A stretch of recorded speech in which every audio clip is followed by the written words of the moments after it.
Pessoal, vocês perceberam que o outro vídeo, o segundo vídeo, ele foi cortado, né? Porque chegou no limite do tempo, tá? Então, parei na metade ali da explicação dos insetos, tá? E aí acabou cortando, tá bom? Mas então eu vou continuar justamente do ponto que eu parei, tá? Eu tava explicando então sobre a morfologia, né, sobre as características aí principais dos insetos. Então, com relação às asas, né, que eu tava falando, as asas, a grande maioria dos insetos apresenta 2 pares de asas, tá? Alguns insetos apresentam 1 par de asas e nós temos também alguns insetos que não têm asas, tá? Não possuem asas, como é o caso dos piolhos, das traças, tá bom? Agora, com relação às pernas, esse não muda, tá? Essa característica não muda. Todos os insetos, independente do tipo de inseto, tá? Todos eles apresentam 3 pares de pernas, tá bom? Então, todos os insetos têm 3 pares de pernas. E esses 3 pares de pernas sempre saem do tórax, tá? Então, sempre saem aqui da região do tórax. 3 pares de pernas, tá bom? Sempre 3 pares de pernas, seja em qualquer tipo de inseto, tá? Agora, com relação à reprodução, pessoal, todos os insetos possuem sexos separados, então em todas as espécies de insetos tem o macho e tem a fêmea, tá? O macho cruza com a fêmea bota os ovos e até aí é igual em todos os insetos, tá? Em todas as espécies de insetos, até a postura dos ovos, até aí é tudo igual. A partir da eclosão, da abertura dos ovos, aí já muda. Aí a gente já tem diferenças. Por quê? Porque a gente tem aqueles insetos cujo filhote nasce parecido com o adulto. Já a gente tem aquele grupo de insetos cujo filhote nasce totalmente diferente do adulto, tá? Então, nesse caso, a gente diz que o desenvolvimento dos filhotes, né, do ovo, ele pode ser direto ou indireto, tá?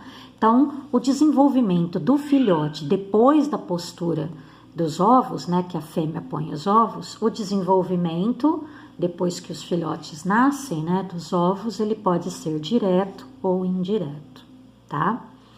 Então, no desenvolvimento direto, vai nascer um filhote, né, de dentro do ovo, vai nascer um filhote semelhante ao adulto. É o caso, por exemplo, do gafanhoto, tá? Gafanhoto, barata.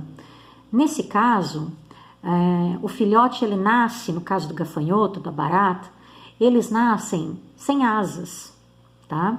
Então, eles nascem com o corpo idêntico do adulto, pequenininho, mas sem asas.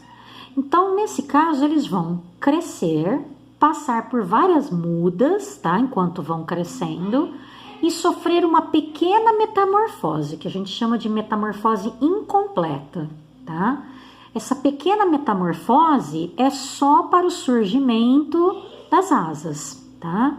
Então, essa transformação, né, metamorfose é uma palavra que significa transformação, essa transformação no corpo que o filhote, para se transformar em adulto, essa transformação que ele vai passar no corpo, essa metamorfose que ele vai passar é apenas para o surgimento, então, das asas, certo?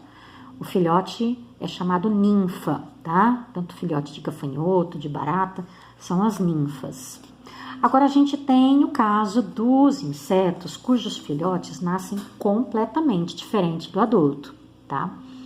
É o caso típico, né, dos mosquitos, das moscas, das borboletas, né, mariposas, vespas. Nesse caso, os filhotes nascem assim completamente diferentes. Moscas e mosquitos nascem na forma de uma larva. No caso de borboleta, mariposa, nasce na forma de uma lagarta, tá? Então, no caso de um mosquito, olha, a fêmea, ela bota os ovos, que costuma ser na água. De dentro dos ovos nascem, então, as larvinhas. As larvas, elas se encasulam, né? Elas fazem aí uma pupa, tá? Tudo isso na água. Isso passa por um processo aí de poucos dias, tudo depende das condições do tempo também, né? Se tá um tempo quente, por exemplo, é um processo que dura poucos dias, entre 5, 6, 7 dias, tá? Ela já passa por todas as transformações, toda a metamorfose, tá? Todas as transformações que ela precisa passar, a larvinha, dentro dessa pupa, para finalmente, após esses 5, 7 dias, ela romper então a pupa e já sai então um mosquito totalmente adulto, certo? Então, esse caso aqui é um desenvolvimento indireto, por quê? Porque o filhote, ele vai passar por uma metamorfose completa, tá? Então, o filhote vai nascer completamente diferente e vai precisar passar por uma transformação completa aí no corpo. É a mesma coisa no caso da borboleta, né? A fêmea bota os ovos aí em determinado lugar, aí nasce a lagarta, tá? Do ovo, então, sai a lagarta, primeiro, antes de se encasular, ela se alimenta muito, tá? Ela consome muito alimento, aí, então, começa a fase de casulo, de pupa, né? Ela se encasula, dentro desse casulo, ela passa por uma série de transformações, até que, finalmente, ela tá pronta para romper o casulo e já sai, então, a borboleta adulta, certo? Então, com isso a gente encerra, então, os insetos, que é a terceira classe, né, dos artrópodes. E vamos, então, encerrar os artrópodes falando rapidamente sobre os quilópodes e os diplópodes. Esses dois grupinhos, nessas duas classezinhas de artrópodes, não são tão conhecidas, né, da gente. São animais mais, assim... São animais que vivem mais escondidinhos, né? Não são tão aparecidos, né? Não são tão próximos da gente como são os insetos, né? Os insetos estão muito próximos da gente, né? Os insetos, os aracnídeos também, né? Estão bem próximos da gente. Os quilópodes e os diplópodes, eles são representados, os quilópodes são representados pelas lacraias e pelas centopeias, como a lacraia aqui que a gente tem na foto, tá? Que é uma lacraia, tá? E os diplópodes são representados pelos emboás ou piolinho de cobra, tá? O piolinho de cobra é aquele que se enrola, fica bem enroladinho, formando uma bolinha, tá? A característica deles é o corpo, né, que é formado aí por uma cabeça e um tronco alongado, tá? Como a gente tá vendo aqui no caso da lacraia, olha. Ela apresenta aí uma cabeça, região anterior aqui do corpo, e o tronco que é alongado.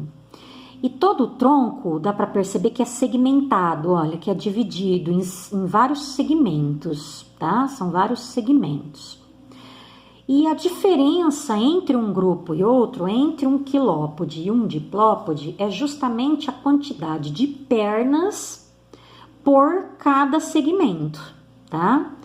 Um quilópode, como é no caso da lacraia, tem um par de pernas por segmento, tá? Então, tem uma perninha de um lado, uma perninha do outro, uma perninha de um lado, uma perninha do outro, tá? Como é o caso da lacraia.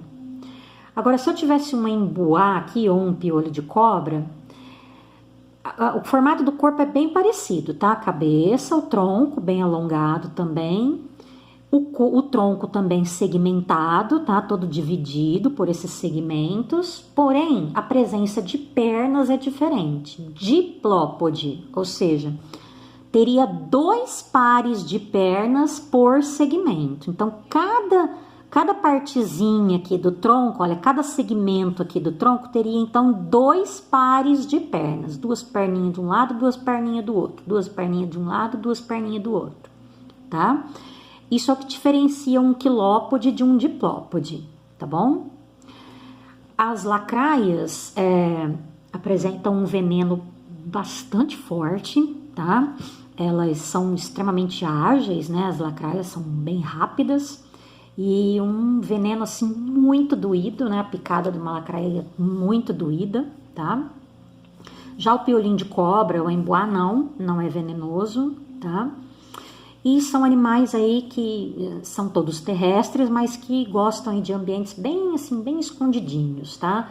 Então são animais que ficam bem assim escondidos assim, em troncos de árvore, embaixo de folhas caídas, tá? Em cascas de árvore, tá bom? Então são animais bem escondidos aí, que vivem bem às escondidas, tá? Bom, com isso a gente encerra então os artrópodes, certo? Vamos então terminar vendo finalmente o último grupo de animais invertebrados, que é o grupo dos equinodermos. Esse então, filo Equinodermata, o filo dos equinodermos, é o último grupo de animais invertebrados, tá bom?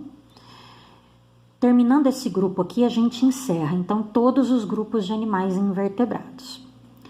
Esse grupo aqui, ele é formado por animais exclusivamente marinhos, certo? Então, todos os invertebrados que pertencem ao grupo dos equinodermos são todas espécies marinhas, são todas espécies encontradas na água do mar.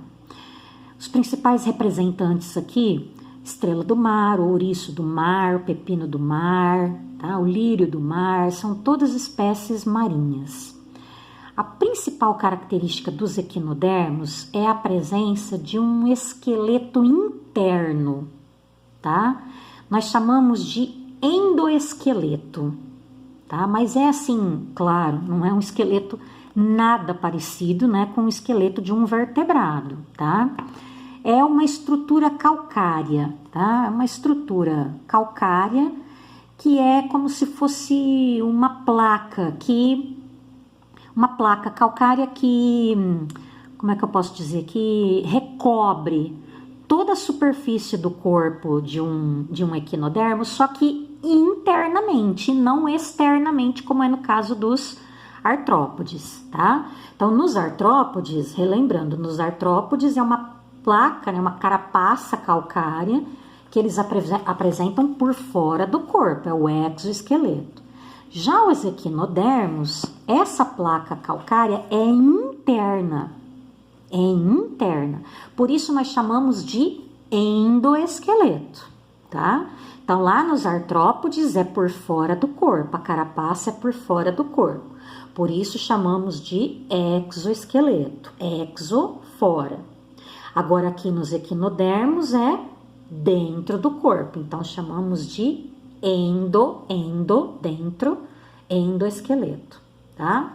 Aqui, olha, no ouriço do mar, aqui é a representação de um ouriço do mar, seria como se fosse, olha, um desenho, né, de um ouriço do mar cortado ao meio, tá? Então, seria como se fosse essa placa aqui, olha, revestindo toda a superfície interna, tá? Seria como se fosse um revestimento interno, tá? Do corpo do ouriço do mar, olha. É a placa de esqueleto, olha, do esqueleto que forma esse endoesqueleto interno, né, do equinodermo. Isso todos eles têm, tá? O ouriço do mar, a estrela do mar, o pepino do mar, o lírio do mar, todos os equinodermos têm, tá bom? Outra característica interessante que os equinodermos têm também é um chamado sistema ambulacral, tá? É um nome complicado. É um sistema ambulacral.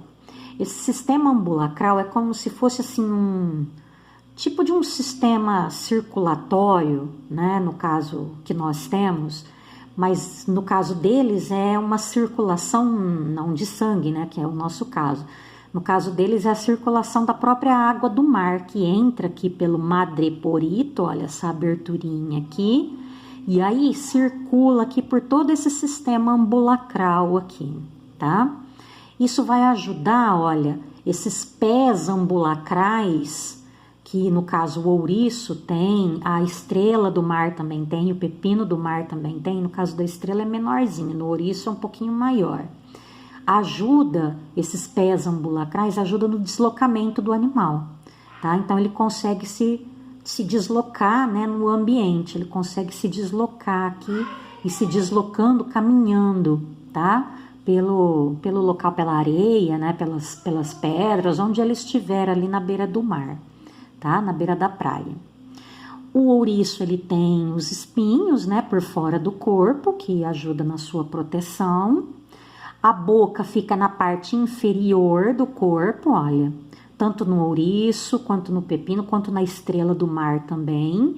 Então, aquela parte que a gente vê aqui, a parte de cima é a parte superior do corpo, e aqui embaixo é onde fica a boca, na parte inferior do corpo, tá? Então, aqui é a boca do animal, tá bom? E o que mais? E aí a gente tem, para terminar, na outra página aqui, a reprodução, né? A reprodução dos equinodermos, ela é bastante interessante. A maioria apresenta sexos separados, né? Eles apresentam aí a fecundação, né? Macho e fêmea, cruzam, né? Apresentando aí fazendo, né, a reprodução. Mas o que acontece nos equinodermos é uma coisa bastante interessante, especialmente aqui na estrela do mar. As estrelas do mar, elas têm uma capacidade muito grande de regeneração, tá? Então, a regeneração, ela é também considerada uma forma de reprodução, tá? Então, a estrela do mar, conforme ela perde uma determinada parte do corpo, caso ela mantenha uma parte do seu disco central, né, que é a região central do seu corpo, ela consegue, se ela manter uma parte do seu disco central, pelo menos uma parte do seu disco central, ela consegue regenerar o restante do seu organismo, tá? Então, cada pedaço é capaz de regenerar o resto do organismo e originar uma nova estrela do mar, tá? Então, a estrela do mar, ela tem essa grande capacidade de regeneração. É uma das poucas espécies aí de invertebrados que tem essa capacidade de regeneração, e a regeneração também é uma forma de reprodução, tá bom? Aqui a gente tá vendo uma estrela do mar aí no processo de regeneração, certo? Bom, então aqui na página 128, então a gente encerra o tema 4, né, que é o tema com os últimos 3 grupos, né, de animais invertebrados. Encerrando, então, os grupos, né, os 8 grupos de animais invertebrados, a gente encerra, então, essa primeira parte da unidade 4 do reino dos animais, tá? Fazendo essas atividades, então, a gente vai ver agora as atividades que eu passar dessa semana, serão atividades referentes aí aos moluscos, aos artrópodes e aos equinodermos. E assim, então, a gente encerra as atividades referentes aos animais invertebrados, tá bom? No próximo mês, na semana que for da matéria de ciências, aí a gente já vai começar a segunda parte da unidade 4, e aí a gente vai começar a ver os animais vertebrados, tá? Então, aí a gente só vai falar de animais vertebrados. Aí a gente vai ver aqueles animais que são um pouco mais conhecidos da gente, tá? Nós vamos começar pelos peixes, depois anfíbios, répteis, aves e os últimos, os mamíferos, tá bom? Então, hoje a gente encerra por aqui. Espero que todos tenham visto aí todos os 3 vídeos. Eu sei que é um pouco cansativo, mas agora vocês têm um prazo maior e justamente tendo esse prazo maior, vocês têm aí mais tempo, né, para poder ter aí disponível para poder assistir os vídeos e realizar as atividades, tá bom? Qualquer dúvida na realização das atividades eu estou à disposição, vocês sabem disso. Pode me mandar dúvida, pode me perguntar, pode me mandar mensagem, qualquer coisa que vocês queiram me perguntar, tá bom? Estou à disposição a qualquer momento, certo? Vocês sabem disso, tá bom? Espero que todos fiquem bem, fiquem todos com Deus aí e até a próxima. Fiquem todos bem, estou com muita saudade de todos. Até mais, um beijo para todos. Tchau, tchau.